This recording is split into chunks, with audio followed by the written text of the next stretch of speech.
placer y un gran privilegio, apreciados hermanos y amigos, continuar estudiando la palabra de Dios en esta hora. Por eso les invito para que pidamos su bendición y podamos ser iluminados al abrir el volumen sagrado. Oremos al Señor. Padre nuestro que estás en el cielo, te agradecemos por el inmenso privilegio que tenemos de ser tus hijos y porque tenemos acceso libre al estudio de tu palabra. Regálanos sabiduría y danos inteligencia para que podamos entender estas grandes verdades que nos habilitarán para ser candidatos del reino de los cielos. Gracias por tu dirección y tu compañía en el nombre poderoso de Cristo Jesús. Amén. Era una fría mañana de invierno y Hans, un joven soldado alemán, avanzaba con su división en dirección a Moscú. Durante la larga marcha a través de caminos cubiertos de nieve, sus pensamientos se concentraron en su hogar y en su iglesia. Este joven militar transitando por esos caminos fríos hacia Moscú, empezó a llenarse de nostalgia al recordar a su familia y pensar en el espíritu fraternal que se vivía en su iglesia. Así que este joven empezó a albergar el deseo de encontrarse en el territorio hacia el cual se dirigía, el territorio ruso. Pensaba si quizás podría encontrar a un hermano en la fe con quien compartir la esperanza que había en su corazón. Cierto día, mientras llegaron a un caserío, estos soldados alemanes pudieron advertir que los habitantes del mismo corrían despavoridamente tratando de juntar sus últimas pertenencias para huir de ese lugar. Ellos sabían perfectamente que muy pronto se trabaría allí una gran batalla, una guerra sin cuartel. Mientras eso sucedía, Hans fue encargado por su superior de inspeccionar las casas abandonadas. En una de esas pequeñas y humildes casas, Hans entró para hacer su trabajo de inspección y la historia dice que este soldado alemán adventista se encontró con un hombre de canas, un anciano encorvado por los años que trataba de recoger sus últimas pertenencias para huir del lugar y escapar de la guerra. El soldado alemán pudo ver que este anciano tomó un libro y lo colocó en su bolsa. Se quedó mirando aquel libro porque le pareció familiar y aunque no hablaba el mismo idioma porque era alemán y el anciano era ruso, señaló con el dedo al libro y el anciano entendió que el soldado quería verlo. Así que abrió su bolso y Hans extendió su mano, tomó el libro y para su sorpresa era la Santa Biblia. Así que el soldado alemán pensó, ¿será este anciano adventista del séptimo día? ¿Cuál será su filiación religiosa? Pero la barrera del idioma parecía infranqueable, no tenía forma de saber ni de identificar su filiación religiosa. Así que se le ocurrió una brillante idea. Tomó la Biblia y abrió en el libro de Éxodo el capítulo 20, los versículos 8 al 11. Y cuando pudo ver esta cita, se quedó sorprendido porque estaba subrayada con tinta roja. Acuérdate del día sábado para santificarlo. y siguió pensando, ¿este anciano ruso será adventista del séptimo día? ¿Cómo puedo saberlo si no me puedo comunicar directamente con él? Avanzó en la Biblia y fue al libro de Apocalipsis en el capítulo 14, los versículos 6 al 13, y también esos versículos donde se encuentra registrado el mensaje de los 3 ángeles estaba subrayado con tinta roja. El soldado alemán empezó a sentir que estaba frente a un adventista del séptimo día, mientras el anciano asentía con su cabeza a cada texto que descubría Hans en la Biblia. Pero este hombre pensó, ¿hay algún otro texto que pudiera confirmarme la filiación religiosa de este anciano? Y se fue al libro del profeta Daniel, el capítulo 8 y el versículo 14. Se quedó realmente sorprendido porque también Daniel 8:14, que dice hasta 2300 días de tarde y mañana, luego el santuario será purificado, estaba también subrayado. No le quedó ninguna duda de que este anciano era adventista del séptimo día. Y señalando Daniel 8:14, el anciano asintió con su cabeza, y la historia dice que aunque los separaba el idioma, se abrazaron fraternalmente, se arrodillaron, y el soldado alemán adventista oró en su idioma y el anciano oró en ruso. Se levantaron, se despidieron para enfrentar juntos las vicisitudes de la guerra. Mis amigos y hermanos, uno de los textos que estaba subrayado en la Biblia de este anciano es uno de los textos que le ha dado identidad a la Iglesia Adventista del séptimo día, y es ese famoso texto de Daniel 8:14. Por eso quiero invitarles para que podamos leer Daniel, el capítulo 8 y el versículo 14. Dice la palabra de Dios: y él dijo, hasta 2300 tardes y mañanas, luego el santuario será purificado. Este texto que le ha dado identidad a la Iglesia Adventista del séptimo día también se ha constituido en el texto más controversial, el texto más atacado por la disidencia. Daniel, el capítulo 8 y el versículo 14 apunta a varios acontecimientos importantes en la historia de la profecía y en la historia del movimiento adventista del séptimo día. Como bien sabemos, se menciona un periodo de tiempo que es el periodo de tiempo más largo de la historia, el periodo profético de 2300 días, o si aplicamos el principio de interpretación de día por año, estaríamos hablando de 2300 años de historia. Los expertos nos indican que el inicio de esta profecía ocurrió en el año 457 con el decreto de Artajerjes 457 a.C.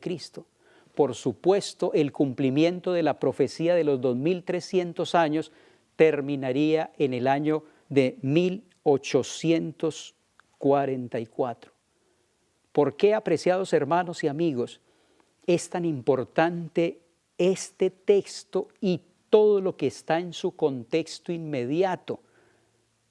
El contexto de las profecías, el contexto del cuerno pequeño, el contexto del santuario celestial y la obra que Cristo realiza en ese lugar, en el lugar santísimo, del santuario celestial. Daniel 8:14 apunta por lo menos a 3 acontecimientos importantes. Número 1, Daniel 8:14 indica que en 1844 terminaron todos los períodos proféticos. Es decir, aquí está la finalización de la profecía de los 2300 años. Daniel 8:14 indica también que en el año de 1844, cuando terminara este período profético, se iniciaría la primera fase del juicio, que la Biblia señala como el juicio investigador o el juicio preadvenimiento. En el mensaje del primer ángel de Apocalipsis 14 se dice: temed a Dios y dadle gloria, porque la hora de su juicio ha llegado. Así que este es otro gran acontecimiento que señala Daniel 8:14, la purificación del santuario, que tiene que ver con el juicio investigador o juicio preadvenimiento. Y otro de los acontecimientos que se dio al terminar la profecía de los 2300 años es el gran chasco, la gran frustración, la gran decepción que sufrió el movimiento milerita. Un movimiento levantado por Dios para anunciar la segunda venida de Cristo a esta tierra. Los mileritas estaban convencidos que el santuario que sería purificado, según Daniel 8:14, era esta tierra.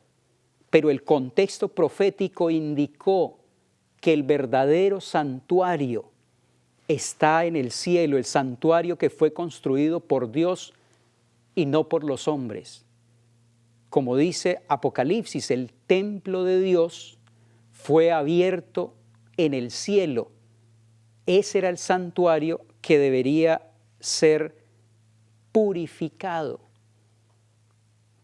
En consecuencia, el 22 de octubre de 1844, el movimiento milerita sufrió ese gran chasco y esa gran decepción porque Cristo no regresó a la tierra, pero pasó del lugar santo al lugar santísimo para iniciar esa fase primera del juicio que conocemos como el juicio investigador.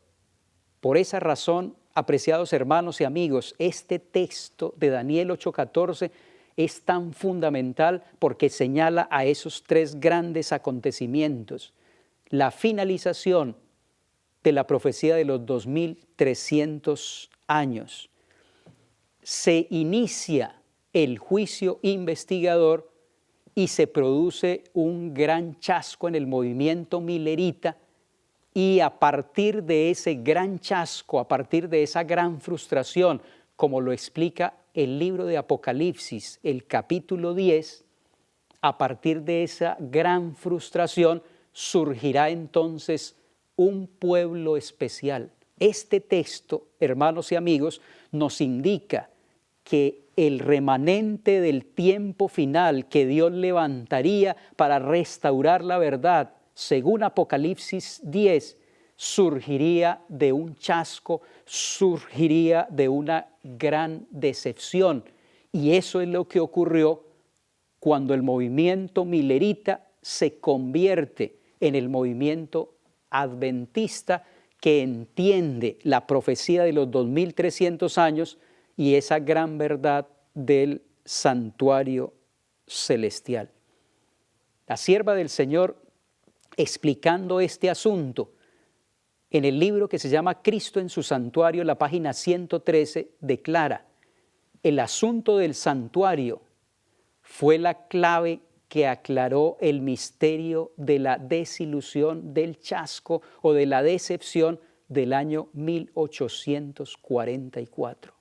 nuestros hermanos perplejos, preguntándose por qué Cristo no había regresado el 22 de octubre a la tierra, fueron iluminados por el Señor y entendieron finalmente que el santuario del cielo y en el cielo se había iniciado la purificación. Es bien interesante notar cómo los movimientos disidentes han desafiado la posición de la Iglesia Adventista del Séptimo Día en relación con Daniel, el capítulo 8 y el versículo 14. Pero ya en ese mismo capítulo se había advertido que el diablo trabajaría para echar por tierra la verdad y especialmente la verdad del santuario. En el capítulo 8 de Daniel, los versículos 10 al 13, la palabra de Dios declara lo siguiente en el contexto inmediato de Daniel 8:14. Está hablando del accionar del cuerno pequeño, el papado, y dice el versículo 10, se engrandeció hasta el ejército del cielo, y parte del ejército y de las estrellas echó por tierra y las pisoteó. Aún se engrandeció contra el príncipe de los ejércitos, y por él fue quitado el continuo. La palabra sacrificio no aparece en el original. Este poder apóstata, este poder disidente que difiere de la verdad, dice que ataca no solamente al príncipe de los príncipes, se engrandece contra él, sino que quita el continuo, haciendo referencia a la obra continua que realiza nuestro Señor Jesucristo en el santuario celestial. Dice que por él fue quitado el continuo y el lugar de su santuario fue echado por tierra. Apreciados hermanos y amigos, la profecía de Daniel nos enseña que el diablo odia la doctrina del santuario. Y más que la doctrina del santuario, el diablo odia el ministerio que nuestro sumo pontífice, que nuestro sumo sacerdote realiza en el santuario celestial. Y por eso redoblará sus esfuerzos para tratar de que los seres humanos no podamos entender claramente la doctrina del santuario. El diablo odia esta doctrina que hace peculiar a la Iglesia Adventista del Séptimo Día. Es por esa razón que desde que este movimiento profético surgió, aproximadamente cada 15 o 20 años, la doctrina del santuario ha sufrido un ataque violento de parte de los disidentes, tratando de desestabilizar el fundamento de nuestra fe. El diablo se vale de algunos hombres capaces, inteligentes y eruditos para tratar de eliminar, de distorsionar la verdad del santuario celestial. Como hemos estudiado en esta serie, hay varios hombres que fueron utilizados por el enemigo para echar abajo la doctrina del santuario. El primero fue el pastor Camray, que encontró, según él, grandes deficiencias en la interpretación del texto que nos ocupa, Daniel, el capítulo 8 y el versículo 14. Después del pastor Camray vino el pastor Wallinger, que también objetó la interpretación de la Iglesia adventista del séptimo día en relación con el ministerio de Cristo en el santuario celestial. Después del pastor Ballinger apareció el pastor Fletcher. Este hombre renunció voluntariamente al ministerio en el año de 1930 bajo el argumento de que los adventistas del séptimo día no tenían fundamento bíblico para un juicio investigador o un juicio preadvenimiento. Lois Conradi fue otro de los elementos que naufragó en la fe en relación con la doctrina del santuario. Un escritor, un redactor, un editor y un erudito muy bueno de nuestra iglesia, el pastor William Prescott, también tuvo serios problemas con la doctrina del juicio investigador, con la interpretación histórica de Daniel 8:14. Y apreciados hermanos, en el año de 1980, aunque desde el año 1945 ya este hombre, el doctor Desmond Ford, que sería utilizado por el enemigo para tratar de distorsionar la doctrina del santuario dentro de nuestra iglesia, desde 1945 él empezó a albergar serias dudas en relación con la doctrina del santuario. Pero fue hasta 1980 cuando se produjo la gran crisis dentro de nuestra iglesia. Del 10 al 15 de agosto de 1980 se reunieron aproximadamente 120 de nuestros líderes, de nuestros teólogos en Glacier View, en Colorado, con el propósito de escuchar la presentación del doctor Desmond Ford en defensa de su nueva teología que tenía que ver con una posición diferente y, si se quiere, antibíblica en relación con el santuario. En esa ocasión, el doctor Desmond Ford presentó un documento de aproximadamente 1000 páginas titulado Daniel 8:14, el día de la expiación y el juicio investigador. En ese documento grande, abarcante, él presentó todas las objeciones y los argumentos contra la interpretación adventista del santuario y el juicio investigador. Vamos a mirar, vamos a reflexionar y vamos a estudiar algunos de esos errores que se presentan en este documento de aproximadamente 1000 páginas. ¿Cuáles fueron las posiciones específicas del doctor Desmond Ford y qué es lo que dice la Biblia, el espíritu de profecía, la revelación de Dios para cada uno de nosotros?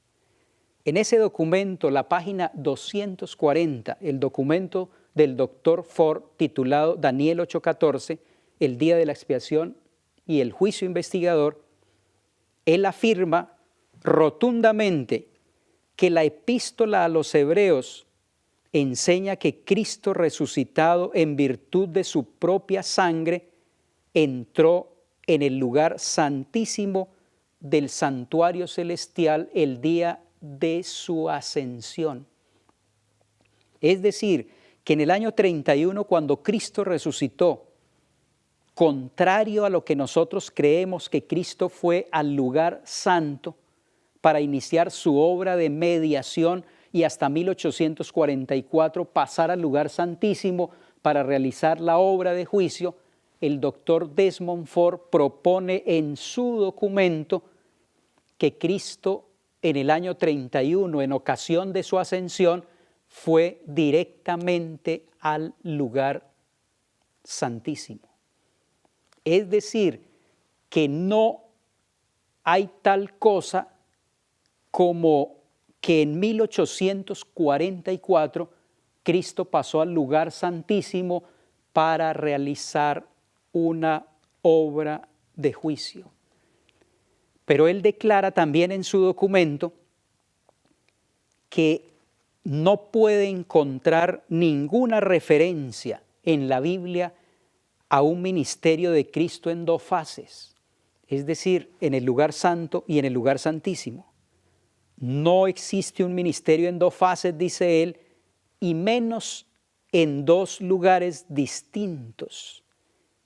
Él afirma, sin embargo, la realidad del santuario celestial. Sí, existe el santuario celestial, pero en ese lugar no se realiza un ministerio en dos fases, y menos, dice él, en dos lugares distintos. Esta es la primera posición que presenta el doctor Desmond Ford en su documento. No hay dos fases del ministerio de Cristo en el santuario celestial. Y número dos, no existe ni un lugar santo ni un lugar santísimo. Él dice, no hay necesidad de hablar de lugares porque la Biblia no lo especifica. ¿Qué dice realmente la palabra de Dios y qué dice el espíritu de profecía al respecto? Por eso les voy a invitar para que leamos un texto de la palabra de Dios que es muy diciente. La sierva de Dios, hablando de este tema, declara que en una visión que le fue dada al apóstol Juan, y ella va a citar el libro de Apocalipsis, el capítulo 1, el capítulo 8, el versículo 11, donde Juan pudo contemplar la realidad del santuario celestial. En esa visión que le fue dada al apóstol Juan, que viese el templo de Dios en el cielo, contempló allí 7 lámparas de fuego ardiendo delante del trono, y está citando Apocalipsis 4:5. Vio un ángel que tenía en su mano un incensario de oro, y le fue dado mucho incienso para que lo añadiese a las oraciones de todos los santos, encima del altar de oro que estaba delante del trono. Hay aquí un altar y hay un trono. Dice, se le permitió al profeta contemplar el primer departamento del santuario en el cielo. El profeta pudo contemplar el primer departamento, aunque Desmond Ford dice que no hay lugares específicos allá como un lugar santo y un lugar santísimo, un primer departamento y un segundo departamento. La sierva del Señor en el libro Conflicto de los Siglos dice que cuando Juan pudo apreciar el santuario celestial, contempló no solamente el mobiliario, pero pudo contemplar también el primer departamento del santuario en el cielo, y vio allí las 7 lámparas de fuego y el altar de oro, representados por el candelabro de oro y el altar del incienso en el santuario terrenal. De nuevo, dice, fue abierto el templo de Dios, y cita Apocalipsis 11:19, señalando al santuario celestial. Y miró hacia adentro del velo interior el lugar santísimo. Allí vio, dice ella, el arca de su pacto, representada por el cofre sagrado construido por Moisés para guardar la ley de Dios. Así fue como los que estaban estudiando ese asunto encontraron pruebas irrefutables de la existencia de un santuario en el cielo. Moisés hizo el santuario terrenal según un modelo que le fue enseñado, y San Pablo declara que ese modelo era el verdadero santuario que está en el cielo, y Juan afirma que lo vio en el cielo. Mis apreciados hermanos y amigos, La palabra de Dios es categórica, es contundente al enseñarnos, no solamente a través de la Biblia, sino del espíritu de profecía, la realidad de un santuario celestial. Un santuario celestial con un lugar santo y un lugar santísimo. Un santuario celestial donde ministra nuestro Señor Jesucristo. Uno de los teólogos de la Iglesia Adventista, el doctor Ángel Manuel Rodríguez, escribiendo sobre este asunto de la realidad del santuario celestial, declara, frente a esta visión, frente a este texto que acabamos de leer, estamos tratando aquí con diferentes áreas dentro del santuario celestial, diferentes lugares, diferentes áreas. Lo mínimo que podríamos decir es que el santuario celestial tiene al menos 2 habitaciones, dice este erudito. Lo mínimo que podríamos decir es que el santuario celestial tiene al menos 2 habitaciones, pues esto era de esperarse si el santuario terrenal es una copia del celestial. Porque la tipología necesita correspondencia. Entonces tendríamos que preguntarnos, ¿cómo Moisés construyó un santuario con un lugar santo y un lugar santísimo si en el cielo no existe tal cosa? Pero la Biblia nos enseña que debe existir una correspondencia entre el tipo y el antitipo.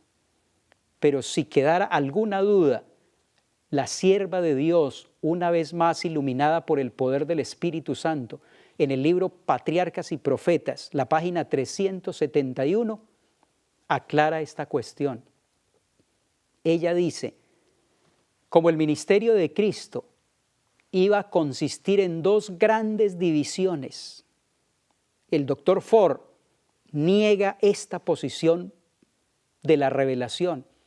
Elena G. de White dice que el ministerio de Cristo iba a consistir en 2 grandes divisiones, ocupando cada una un período de tiempo y teniendo un sitio distinto en el santuario celestial, lugares distintos en el santuario celestial.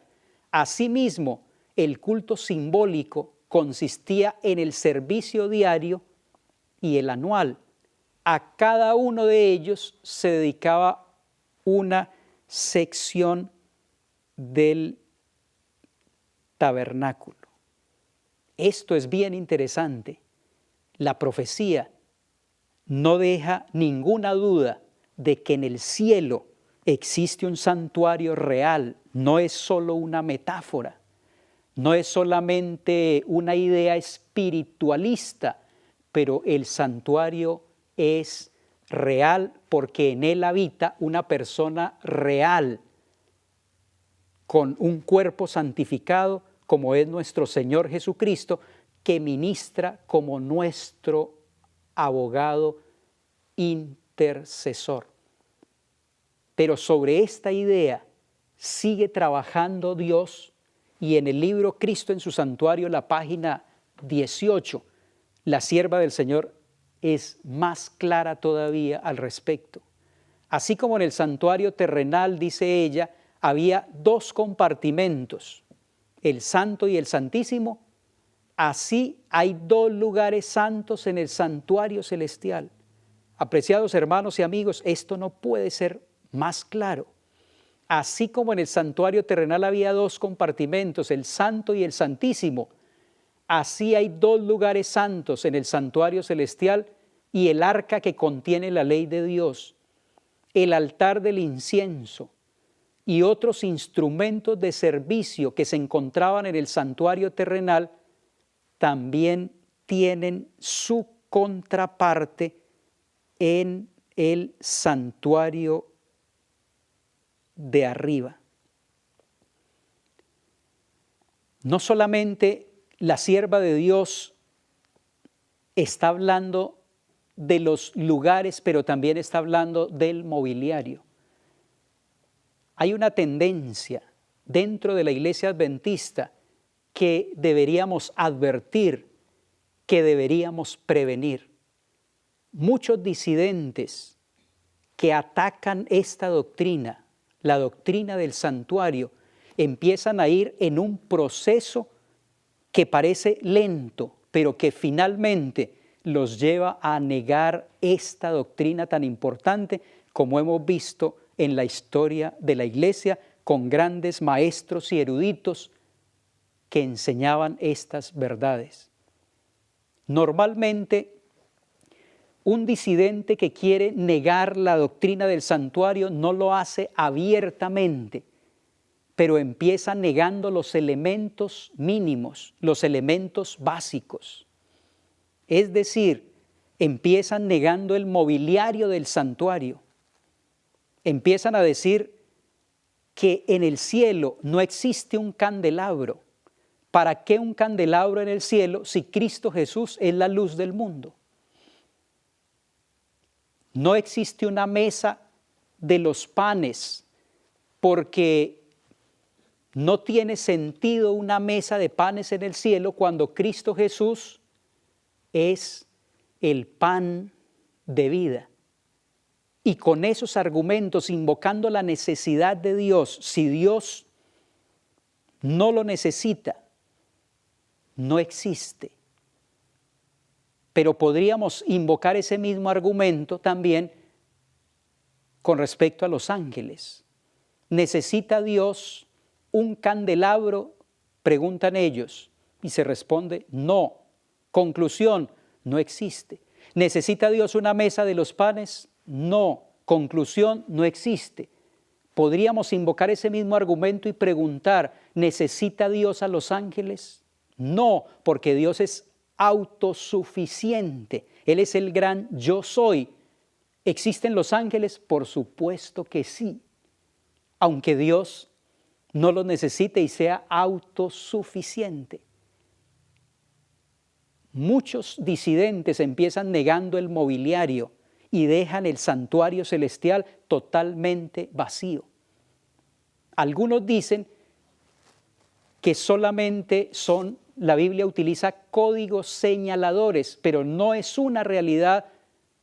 El arca del pacto, por ejemplo, es un código señalador para indicar los mandamientos de Dios. Pero la Biblia es muy clara cuando dice que el templo de Dios fue abierto en el cielo y el arca del pacto se veía en su templo. Si eso no es verdad, entonces no podríamos creer en la palabra de Dios. Muchos disidentes quieren eliminar todo el mobiliario del santuario celestial, pero cuando han dado ese paso y han eliminado el mobiliario, eso los lleva obligatoriamente a dar un segundo paso. Y es el problema de nuestro personaje, el doctor Desmond Ford. Después de negar todo el mobiliario en el cielo, aunque el apóstol Juan lo vio, como está registrado en el libro de Apocalipsis, el siguiente paso es negar los lugares santos del santuario celestial. Se quitó el mobiliario y después se quita el lugar santo y el lugar santísimo. Desmond Ford ha dicho que no necesitamos hablar más del lugar santo y del lugar santísimo. Si la Biblia lo hace y en la correspondencia tipológica es necesario para entender el ministerio de nuestro Señor Jesucristo, y la sierva del Señor no tiene ningún problema, como hemos visto, en hablar de un lugar santo y de un lugar santísimo, ¿por qué tenemos que eliminar de nuestra doctrina este aspecto que niega el doctor Desmond Ford? Después de negar el mobiliario y de negar los lugares santos, es mucho más fácil negar la realidad del santuario celestial. Dios por eso nos ha advertido que el diablo está trabajando fuertemente para eliminar esta doctrina y este conocimiento de la mente de los hombres. y para eliminar la obra, el continuo que realiza nuestro Señor en el santuario celestial. El segundo argumento que utiliza el doctor Desmond Ford en su libro sobre Daniel 8:14 y el juicio investigador, él en la página 347 dice: asumo que el santuario de Daniel 8:14 es el santuario terrenal o templo de Jerusalén. Daniel 8:14 puede ser entendido como señalando a un santuario local que es limpiado en los días de Antíoco Epífanes. Esta es otra posición que desafía la posición histórica y teológica de la Iglesia Adventista del séptimo día. ¿Por qué no podemos aceptar la pretensión del doctor Ford de que el santuario de Daniel 8:14, el santuario que está implicado allí, sea el santuario terrenal y no el santuario celestial, como lo enseña la Iglesia, como lo enseña la Biblia y el espíritu de profecía? Apreciados hermanos y amigos, porque cuando nosotros respetamos el contexto de Daniel 8 y vemos, por ejemplo, el capítulo 7, los versículos 9, 10 y 11, se nos habla allí de una escena celestial. Es decir, estas visiones se están dando en el contexto del cielo, no en el contexto de la tierra. Dice, por ejemplo, Daniel 7, el capítulo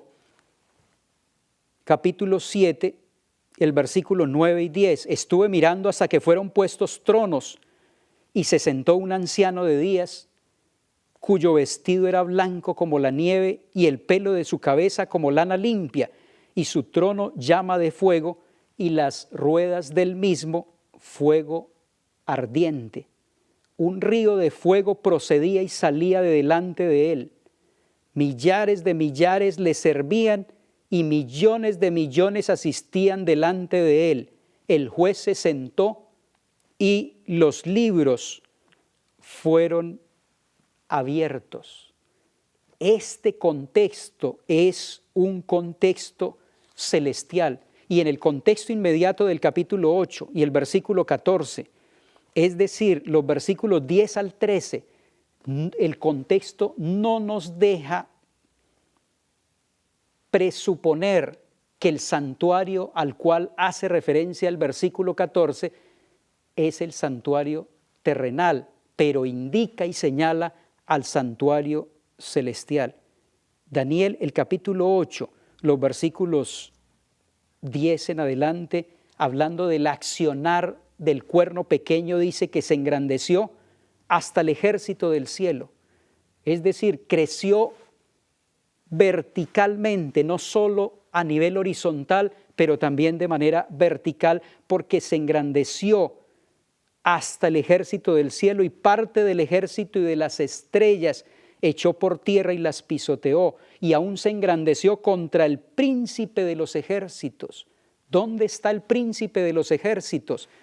Está en el cielo, y dice que le fue quitado, arrebatado el continuo. Por supuesto que no puede arrebatarle la obra que nuestro Señor realiza en el santuario celestial, pero puede arrebatarlo en el nivel de su influencia, es decir, en el conocimiento de los hombres. Como ya sabemos, el continuo es quitado, la obra continua que realiza nuestro sumo sacerdote en el santuario celestial, es quitado el continuo para ser reemplazado, dice el texto, por una abominación asoladora, es decir, por un sistema de salvación falso establecido por este cuerno pequeño, establecido por el papado, reemplazando el ministerio intercesor de él por el ministerio intercesor de los santos,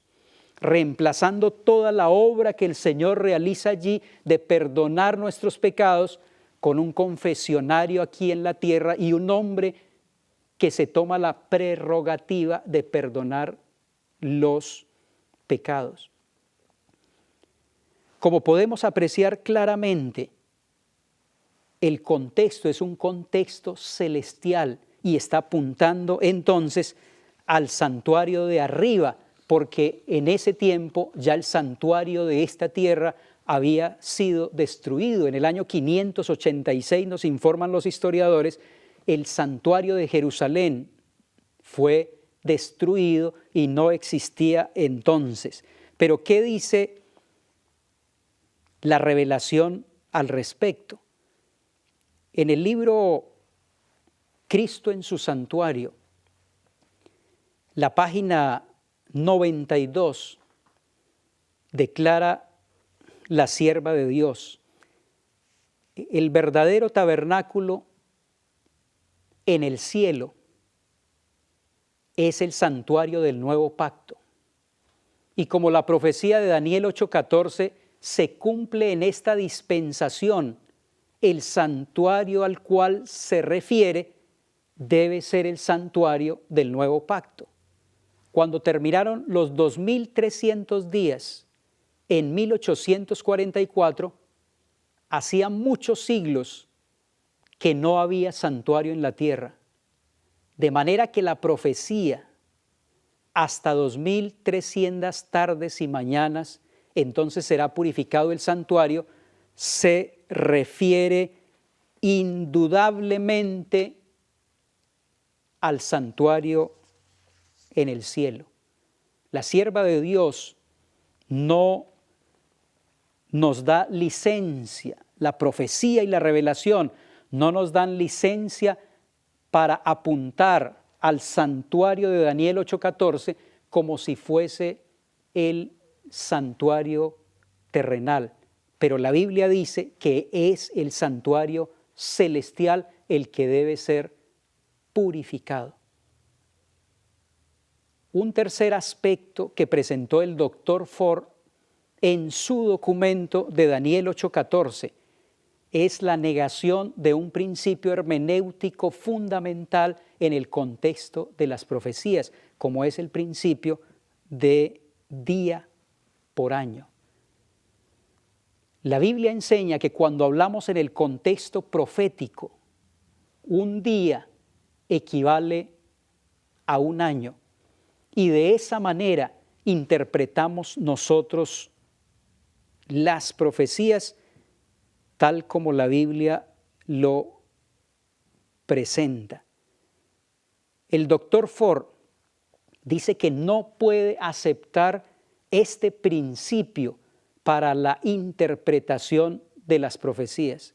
Como consecuencia, él echa mano de otro principio que es más filosófico que teológico, y es el principio apotelesmático, que indica que una profecía puede tener varios cumplimientos. Es decir, que Daniel 8:14 podría tener un cumplimiento en el primer siglo y podría tener un cumplimiento en el segundo siglo y en el siglo XX y en el siglo XXI. Es decir, varios cumplimientos.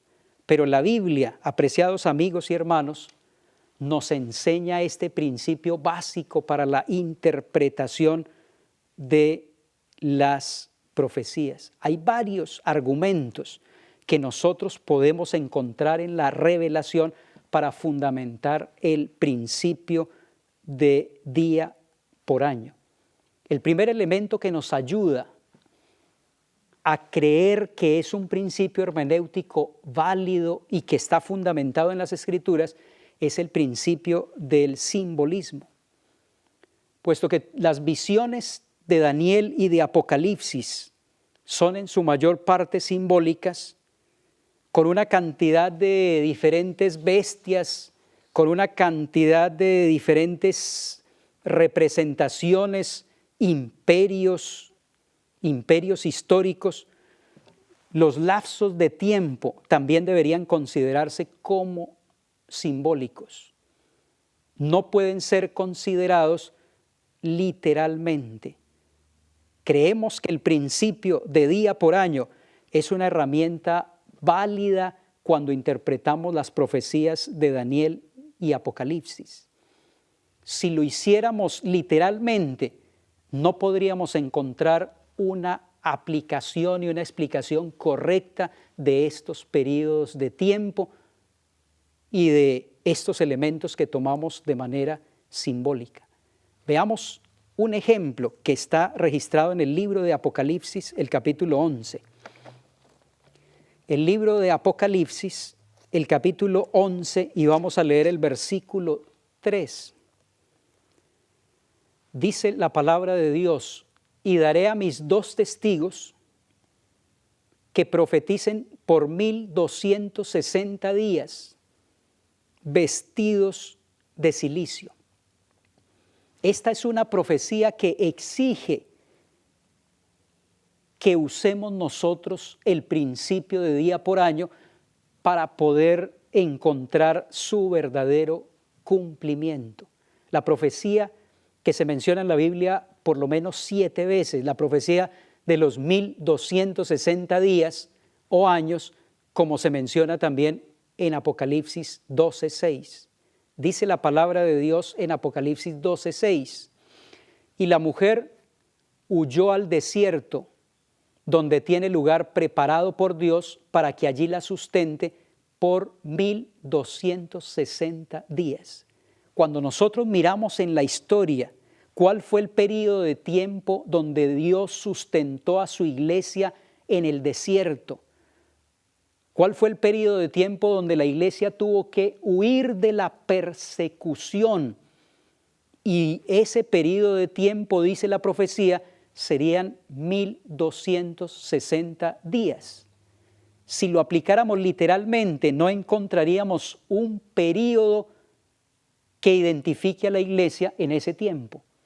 Pero si nosotros aplicamos el principio de día por año, la misma historia nos recuerda que durante 1260 años, del año 538 al año 1798, el punto de partida de esos 1260 días o años se inició con la supremacía papal, año 538, cuando los ostrogodos finalmente son derrotados y el Papa, después de la caída del año 476, vuelve a tomar todo el poderío. 538 se inicia la supremacía papal y termina en el año 1798, cuando Napoleón Bonaparte envía a su general más hábil, el general Berthier, y toman prisionero al Papa